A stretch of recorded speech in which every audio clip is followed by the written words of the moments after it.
Hi, today I'm gonna show you how to make ube halaya.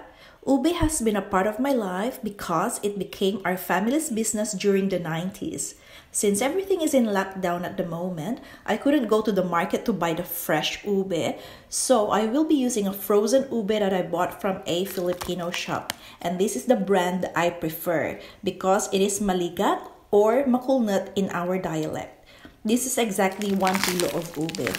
So other ingredients are Devondale full cream powder milk.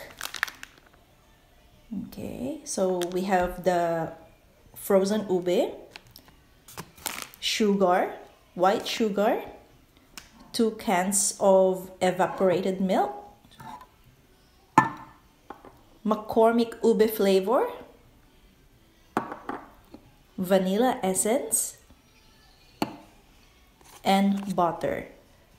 So I'll show you the procedure.